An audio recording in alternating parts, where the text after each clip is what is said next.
Monsignor John Enzler, welcome to Partnering Leadership. I'm thrilled to have you on in this conversation with me. I'm excited as well because I love thinking about what makes organizations and what makes churches and what makes neighborhoods work. It's always surrounds leadership. Leadership, I think, is the key. And I can tell you many churches and parishes where a leader was changed, moved to another place, and that particular parish went down, and where he went to starts going up. So there's some particular things that make you a leader. I love servant leadership most of all, but in saying that, basically, I love the fact that people are so responsive to me. I think because I'm responsive to them. I think people respond to me because I always said yes as best I can to them. So it's a great journey where people are how to help each other do great things. And that's why, Father John, you've had a significant impact in the greater Washington, D.C. region. And I want to capture some of your life story and some of your leadership journey in sharing with our audience. Now, I know you're a native Washingtonian. Our upbringing has a significant impact on who we become. So, how did your upbringing impact the kind of person and the kind of leader you've become, Father John? Well, I'm very blessed, Mahan. I'm very blessed because I'm one of 13 children. I have 8 sisters and 4 brothers. And my father died at 66, very young, in 76. My mom lived until she was about 79.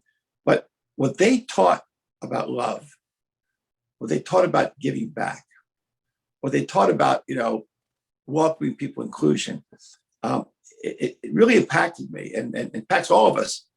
We have a great time once a month. We have a Zoom call with all 13 of us. And we do it, usually 7:00 on a night. Some people are in Dallas, some people are in the Carolinas, some people are in Arizona, but we have a great time. And that family continues to be a stalwart supporter to me. I learned so much from them, and I hope they listen to me as well. So that's important. I grew up in went to Catholic schools, and I went to Lord's School, Bethesda, where I actually grew up at St. John's College High School, my alma mater there. And I went out to Iowa for college. My dad's from Iowa, from a place called Loras College. People haven't heard of it. It's a great little school. I'm on the board there right now. And then, of course, Mount St. Mary's Seminary. So all those things. But I would say, ask me, what's the most important thing I've had in my life? I'd say my family, and particularly my parents. I mean, it's just, frankly, you can't duplicate how good they were. They were great. If you have a great family, you have great parents, you know what I'm talking about. It's a great gift to have those things in your life. It spurs you on to do other things for others. And those values obviously have stayed with you. Now, before we go into that, you were also an active tennis player, both in high school and college, and still play for fun, I understand. That's true. That's true. I played in high school. I grew up in Bethesda. A lot of country clubs around there. We didn't have a country club. We had a local pool and tennis courts. But we were, in both sports, swimming against Congressional or Kenwood or Manor Club or Washington Gulf Country Club. We always did great in both swimming and tennis because we're so geared into those. So, yes, tennis has been a great gift to me. And I still enjoy now playing just for fun of it. I've lost a lot of my speed, my reflexes, my eye hand, but still love it. Still love it. That's wonderful. That's wonderful. Now, Father John, at what point in life did you decide that you want to become a priest? It's interesting, Mahan. When I was young, maybe 7, 8 years old, I think my class of 75 boys and 75 girls was a big group of kids. That right the baby boom year, born in 47. So basically, I'd say that there were 75 boys. I'd say 40 of them, 40, they'll be a priest someday. Wow. But it's because of the example of the priests, and basically the religious upbringing and the faith aspect. Now, I think that's true across the board for young people. I would have to admit that basically by the time they're in high school, it's probably down to maybe a hospital of 5 or 10. And even myself, when I thought I was becoming a priest, so when I got to high school, it's still in my mind. It wouldn't go away. And one thing I did basically that probably helped was I took 4 years of Latin, just in case it was not required. I took 2 required. And that was a great move on my part because Latin's not been a big need for me as a priest.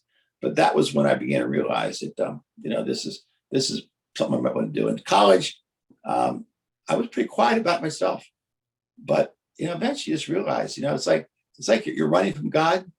That's probably a little dramatic, but he wants an answer, and the answer was, for my case, was not going to be, to be married and have kids. My answer was going to be serve him as a priest, and I'll tell you, it's 48 years this year, and it has been the greatest life possible. The giving and the sharing and the participation in people's lives, from whether it be from baptism or from a funeral, it's the greatest life. And so I feel very blessed to have found this out when I was pretty young, even very young, but kind of bring it to conclusion when I was in college and seminary. And then I've had really 48 years of service to people. And it's a great gift. I love what I do. I have passion for the priesthood. I have passion for faith. I have passion for letting God's word shine forth, and do that as an individual who just does his best, and you will be a successful priest. So. What a beautiful example, Father John. I know you are dedicated to serving needs of the most vulnerable in our community. And your example is also an example of leadership. Part of what I talk about in terms of leadership is that the most important aspect of leadership is leading by example. And it's obvious that the priests that you had as role models early on in life, obviously with family support, your Right. father, your mother, were the kind of people that you wanted to emulate. Mhm. You saw them as role models. So that energized you to find your passion, which is serving God, serving the community, and having an impact because they served as good role models for you. Exactly. And I can remember I probably was fourth or fifth grade, and one of the priests, Father O'Donnell, came out to play football with us at the playground. It was a man, we're kids, we're 10-year-olds, right? And he threw probably a 50-yard, 40-yard pass. And I remember catching that pass. And it's a small thing, but it's a real guy. This guy's he's not some nerdy holy Joe. He can throw a football and throw it far. That kind of thing did impact me. It was a natural thing for me not to say, well, I'll go to some holy place and become a seminarian or priest. No, I'd like to bring all those gifts I learned from others, the priests you just mentioned, and let those examples make me a better priest myself. So you're exactly right. Role models are huge, and you live up to your potential. People can see that you are passionate, committed, and serving in ways maybe hasn't been discussed by others. And that's wonderful that then in 1973 you were ordained a priest for the Archdiocese right here in Washington, D.C. Yes. A couple of special things happened at that time. First of all, after college, during college, I said, Dad, Mom, I think I want to go to seminary. And we had a nice discussion. And we linked you up with the vocations director, the one who would work with that. We did that. And then basically, 4 years later, I was ordained a priest. But in the meantime, my dad, who was a 13, became what's called a deacon. And these were people who the early church appointed 7 deacons to work in community, the Greek-speaking deacons to work with mostly orphans and widows. So basically, my dad became a deacon, and maybe for the first time in modern history, a father preached his son's first mass, because deacons and priests can preach. Laity give a talk, but not give a homily. And he gave the homily at my first mass. And he said something, I just always remember this. It just came back to me that he said to me during the homily, he said, John, 25 years ago, we brought you to this church for baptism. And the word was poured, it went fine. And then he said, I took you up to the altar and presented you to God and said, God, if you want this boy, he's yours. He said, most fathers do that. And that's not true. Most fathers do not do that. That's a nice thing. But he was creating us, he was a great man, creating a scenario where why don't you do it? And then basically he said, we've never told that story. Thought those were ordained. We had no influence at all upon what God wanted for you. So that was a gift. They knew that for 25 years. I didn't know that. And I'm not saying it had to happen, but they thought that would be a blessing of a priest in the family. And it certainly got rubbed off on me. Another story I want to tell my father, because it does affect my giving to other people. We're going to church one day when I was again 10 years old, 9 years old. And we walk out of our home, which is about 6-7 blocks from the church, 6:30 in the morning. We go take the car. I got in the car. My sisters got in the car with me. And the guy's walking down the street who's actually African American. And my dad sees him. And it was not that used of somebody Black American in our community. So he stops to talk to him. And I watched from the inside the car, just looking. Within 3 minutes, my dad takes his coat off his back, and gave it to that guy. And he went down the street. Dad went back in the house. He hadn't left yet. Got another coat. He gets in the car. He says, "I said, Dad, what happened? What'd you do that?" He says, "Well, he was cold." "But Dad, you gave your coat." "He was cold."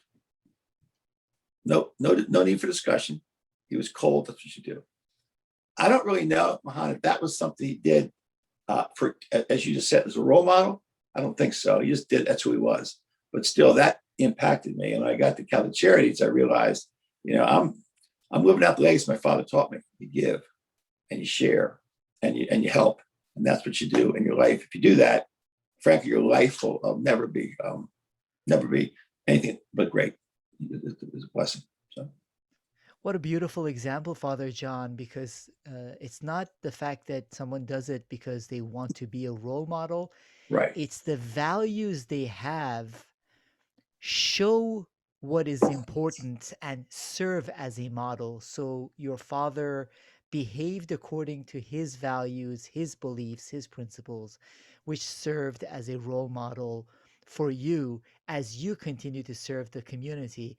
Now, it must have also been a tremendous honor to become a Monsignor and be named one by Pope John Paul II in 1985. Right. Well, I've got some mixed feelings about Monsignors. I mean, I am one. So, first of all, you notice I don't use that name very much. I don't use Monsignor.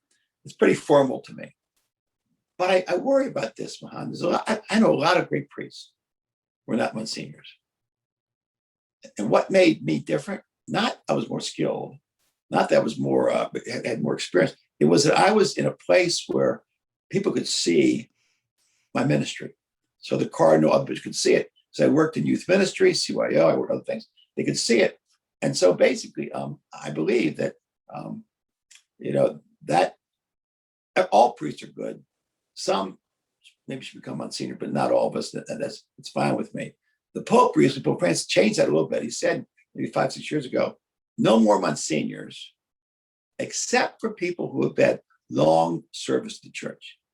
So maybe I'm in the age group now where in this plan, I'd be made a Monsignor because I'm an older, near retirement type of priest. But no longer these young guys becoming Monsignors. Move up the ladder. If you've been so successful for 30, 40 years, let's honor you then. But that's not. There's no agenda there. It's just basically you be honored.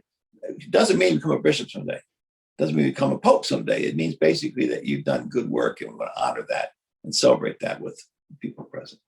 So I love the title, but I also think of my buddies who aren't Monsignors are better or good as I am. So I don't emphasize that at all. It's a nice thing to have. You know what I do use it? I'm trying to get somebody to do something for me. And this is more in church circle. So I'm trying to get somebody permission to get married, outside the church or whatever, and then I'll sign Monsignor. So, fair enough. I do use it, but not very often.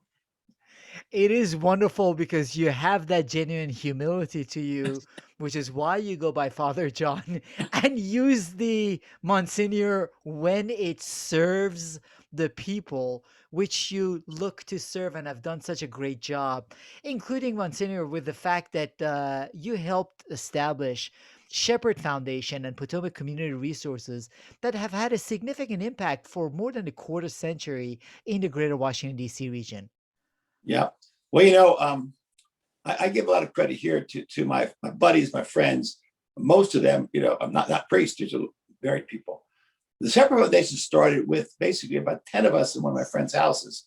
And we're over there and what do we do about kids who can't afford education in Catholic school but want to go there? And we all agreed, 10 of us agreed, to give $1,000 each ourselves, and they try to find 9 people to join us. We put $100,000. The first year we didn't get that; we got $60,000. But after that first year, it took off, and so we're now receiving $400,000 a year. We give it all out again to people, and so that was, and that's, I see people all the time who have benefited from those groups. And the Potomac Community Resources happened because a woman in the parish and her husband came to me and said, "Father John, there's no one helping us. We have a daughter with double differences, and no one's helping us." And even on my programs now, as you mentioned it, the county schools, that's a different place. What about people in our parish? And that plus 4 or 5 other couples who had children with dependents with disability, and it's done great work now with Steve Rao as president, executive director now for 25 years. It's been great. And it is wonderful because you continued your impact. And also in July 2011, you were named then to become president and CEO of Catholic Charities of the Archdiocese of Washington, which reaches over 100,000 people in the DMV region and supports them on an annual basis. So a significant organization with significant impact, significant leadership opportunity, and significant challenges at the same time. All right. So some numbers for you. So across the whole country, Catholic Charities USA spends $4.4 billion to help about 10 million people a year, actually 12 million people a year now. We're a piece of that. We're the small. So we serve actually now up to 200,000 people. With COVID, things changed. We picked up probably 75, 80,000 more people come to us now than they did a year ago, most for food, things like that. We have about 900 employees. We have 7,000 volunteers. And our budget's a little bit over $100 million. So basically, I had no idea when I said yes to this job. I mean, literally, I said yes to a job. I knew what it was. I had no idea. I knew I loved charity. I knew I loved to help people. I had not an inkling that it would be. I mean, when I first read 900 employees, what? 900 employees? What? Basically, $100 million budget. I know a parish budget would be $5 million. It's a school, maybe $8 million. So, just anyway. And we are the most comprehensive social service aid to the Washington area, meaning basically you come to us for whatever it is. You come to us for housing, you might get a job. You come to us for healthcare, you might get food. You come to us for for family issues, and you might basically able to get a job, whatever. So it's back and forth. So we're very proud of the fact that we're large and we're efficient, and we keep getting more assistance from other people because they want to help us do the good work we do.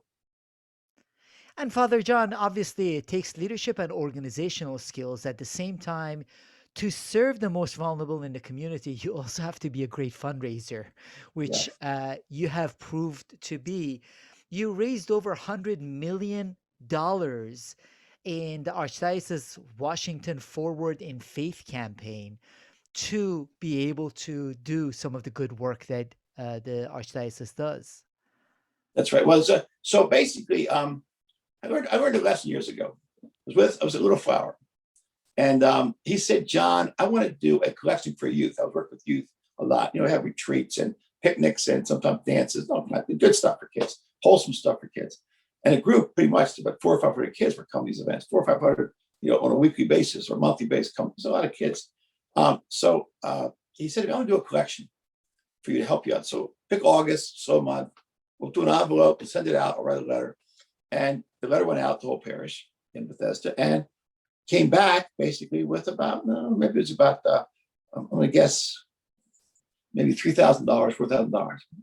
And I then did something, my handwriting shows it now. I did something, I wrote everybody a thank you note for $5 or $1 or $100, whatever. First time ever happened, somebody said, "I never got a thank you note in my life for the collection basket. So here's another $100. So that made a difference. Thank you notes count. Next year, I basically, it went up to $6,000. And I said, why don't we have the little children, the little ones, because it was for CYO things. Let's let them write a note. So you imagine a note with big writing, dear Mr. Smith, thank you for the basketballs. I love playing basketball, Jimmy. 10,000 next year, 10,000. And so, a simple lesson. say thank you, let people know you appreciate it, and you're not doing charity in town, and people respond. And that's worked for me now for 48 years. 40 years. So it's great. It has, and that's why you channel so much of the energy in the community again to serving the community that needs to be served the most. Now, I also know that you wanted to start a daycare center for the homeless at St. Patrick's and couldn't make that happen. What happened with that? Well, no bad feelings about this, but I got the city approached me. And the city said, we need a downtown day center. So with these people, number one, they had no restrooms. Imagine walking around with no restroom, and and two, they have they have no showers. So we were going to take the first 2 floors of my headquarters, which is at right 10th and G, across from Martin Luther King Library. It's a great location. And the city said, we'll pay for you to have office space nearby. And the 2 floors were going to be turned into showers and day programs and obviously other things they needed. But the local pastor there, a good guy, friend of mine, I get it. He just said, John, I can't do this. I mean, it's my parish. And I went to the Archbishop about it. Before that, I even said that first meeting, listen, I'm not, if the local pastor doesn't think it's a good idea, it won't happen. Since then, there are 2 new pastors. I could probably pull it off now if they came back to me again, because this was more openness. But it was fine. But it didn't happen. And you realize, okay, I did my best. It wasn't going to happen. That's okay. It's okay. Basically, maybe created some other synergy someplace else. So it's fine. But I've been a dream to pull that off. It's been a real dream. Imagine in the center of our city, a really competent day center, showers, and 2 hot meals, if not 3, and and job training and mental health training and everything we had there, legal work, things like that. But so it's we win a lot of them. We lost that one. That's okay. We win a lot of them we win. So it's good. So.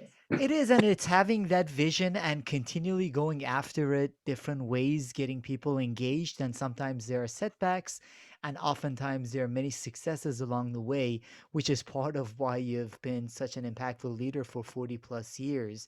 Now, I also know that even an audience with the Pope is such a tremendous honor, but you had the honor of welcoming Pope Francis to Catholic Charities here in 2015. And that was a very special time for us. That was a real gift. Our staff was excited. One part of that was interesting, that they wanted me to do something special in terms of Catholic Charities to give the Pope some understanding. So they said, well, let's do some pledges. We'll do some, not cash, service. And I said, they said, how many can you get? So I'll get 10,000 people make a pledge, 10,000. They said, that's the best you can do. I said, oh, jeez. Okay, I said, okay, I'll do 25,000. That's it. So finally, I said, I'll tell you what, I'll get 100,000 people to commit to this. 100,000 people, we should be able to do it. And we worked there for 3 or 4 months. And the amazing thing is, the day the Pope arrived in Washington that morning, that at 2:00 in the morning that day, I went over 100,000. It was right smack on the money. And, we got an extra 800 people the last day or whatever. But then to have him walk out and, he was supposed to do a prayer. He didn't want to do a prayer. I mean, I was praying for it. He said, no, he wanted to be with the crowd. So he walked out, he got right among the crowd. People, he's just a charismatic person and people loved it. So basically, but that's probably the highlight of my priesthood, if you will, something really different, special. And the priest can say they invited the Pope to your house. And we did, and it went great. The other thing about that's interesting, he would normally would have gone to a on the Hill to a big dinner, a big leadership dinner with congressmen and senators. He didn't want to do that. So I'm gonna have dinner with the homeless people. And he had those little Fiats he was driving in. There wasn't any big limousines, little Fiat. I mean, you mentioned earlier his example, his role model, his reminder that it's not about a lot of hoopla, it's about service. That's his message, and he delivers it so well, not always by words, but mostly by his personality and by his action. He put in What showers. He put in showers over the Vatican. He put showers over there. Right on the portico is now a place to get showers. Great stuff. Great stuff. What a magnificent leader again, showing that leadership is example and he is setting the example for how he wants his flock to behave and how they need to lead. Now, I also know you're very involved in different interfaith networks in the greater Washington, D.C. region. What have been some of the perspectives or successes as you have interfaith conversations in trying to support the most vulnerable in our community? One of our strategic goals, core values we have at Catholic Charities is we work with other religious sponsored groups to bring about success and service. So there's the Lutheran Social Services, there's Jewish Social Services, Methodist Social Services, there's House of Ruth, So Others May Eat, DC Central Kitchen, all these things. And basically, we realize that people are falling through the cracks. The sad thing is that anybody who's homeless, many of them are really genius and they're creative. So what can happen is they can take all the services of those groups as mentioned and tap into those. Someone who's maybe homebound, someone who's maybe not as quite savvy that work the system, left behind. So what we can do together is try to make sure that we communicate and talk and share to try to make sure that no one is left out of the game. And we can't serve everybody. We know that, but we basically we all work together to make a big difference. I did ask one of my friends. It's interesting. I said to him, "Would you help me do this? Would you write a check?" He's already writes a check to a bunch of us, and write a check maybe for $10 million. But that would be given to a board who would insist, or at least cajole all of us to work together. And if you want some of that $10 million to come into your program, you got to work with us. And it's been hard because, and why is it hard? We're all so darn busy. Why is it hard? Because we're all working hard. And basically, I have a lot of time to go to a new meeting for another group. And most of us don't. So we need somebody to kind of lead the way. The other thing that happens, it's interesting. If I make that lead call, what the guy everybody thinks? What's John up to now? What's he up to now?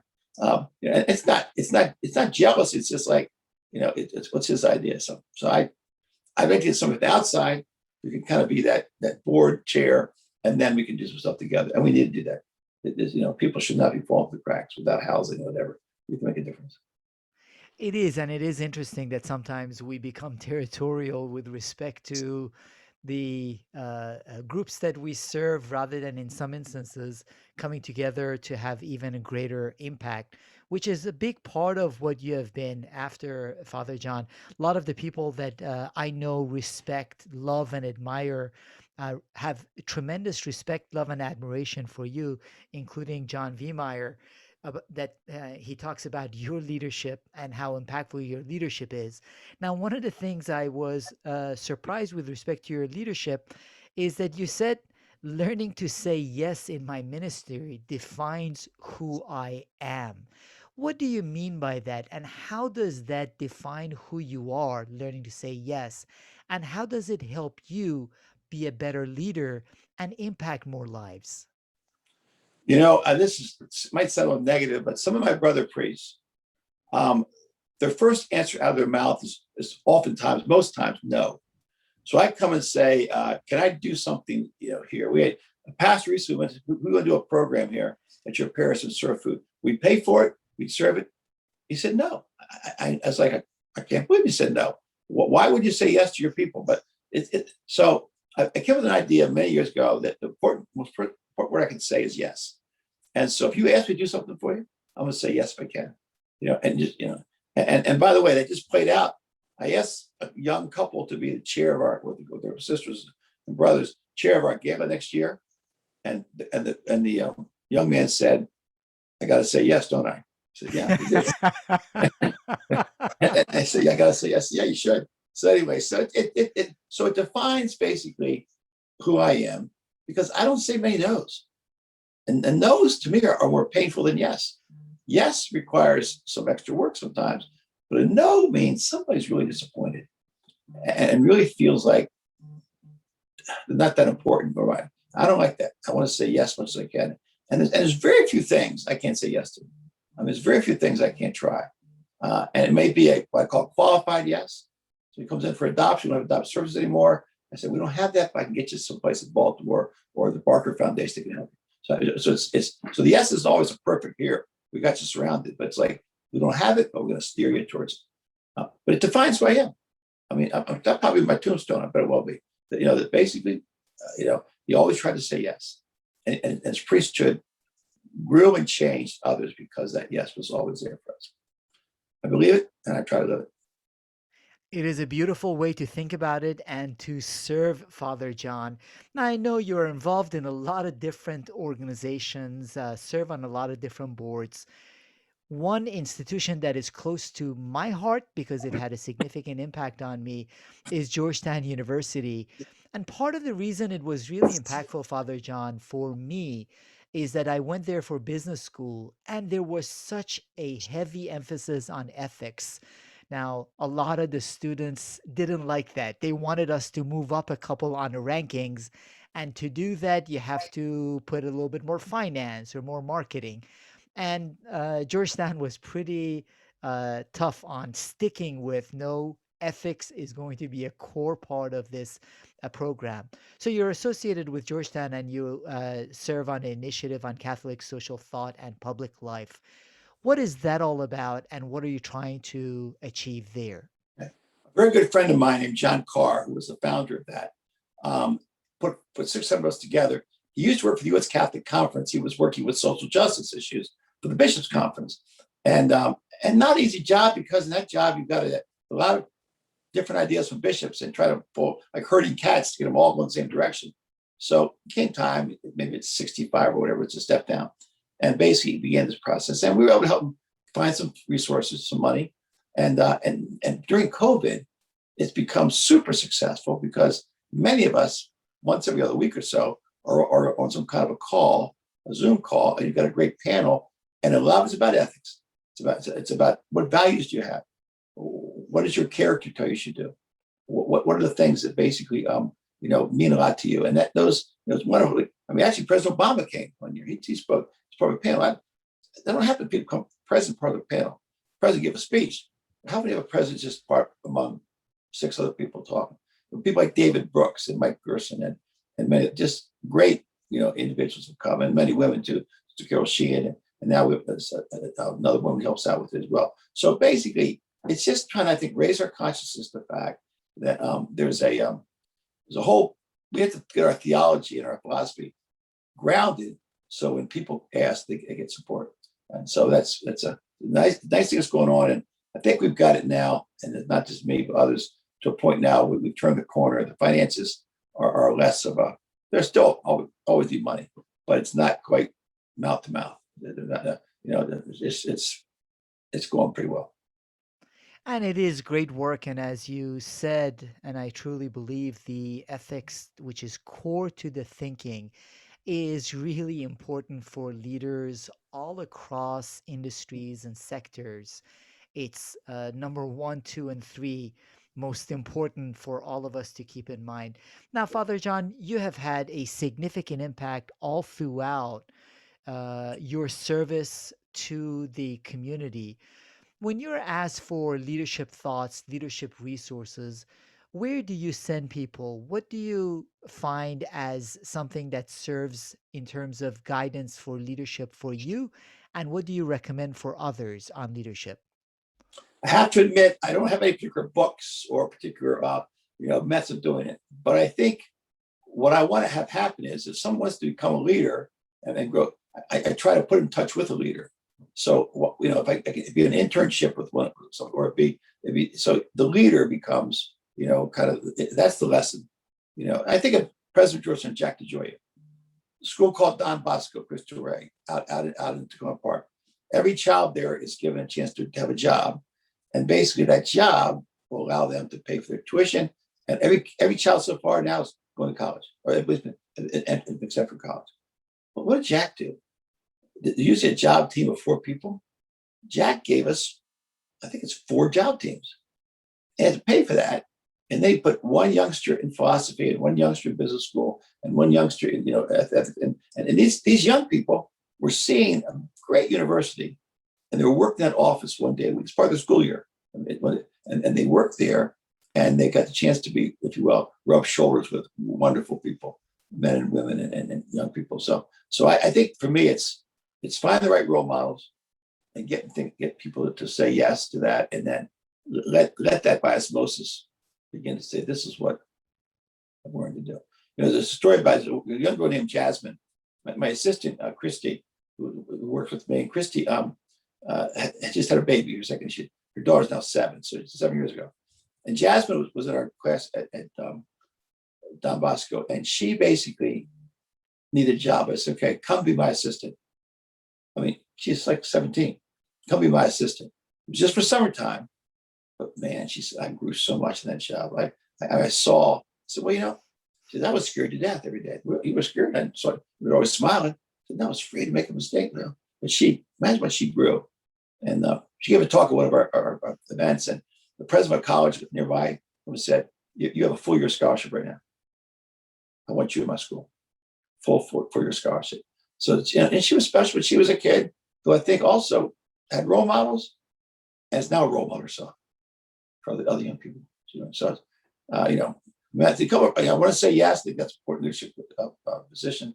I believe strongly in what I call servant leadership. You lead by service. When I was working in youth ministry and we were having these big, not huge, but dances for 500 kids, I was always mopping up the floor. I was always cleaning up the floor. And, it just, and the kids would join in with me, but I wasn't going to say, go do that. No, I did it myself, and they joined in. Those are lessons, I think, that kids take with them. And that's what you want to do. And it makes a big difference. Those are wonderful lessons, Father John. And actually, one of the reasons that I really enjoy this podcast and sharing conversations with magnificent leaders like you is that it gives people a chance for half an hour, 45 minutes to spend some time with role models like yourself, people that have truly embraced a mindset of serving others, doing it well, and having an impact as a result. So the mindset and the desire is important, but you need to be able to do it effectively, as you did even with the fundraising that serves the community. So intentions are important, but being able to lead and get other people to come along with you is just as important, which is why I truly appreciate you taking this time to share some of your leadership experience with the partnering leadership community. Thank you so much, Monsignor John Enzler.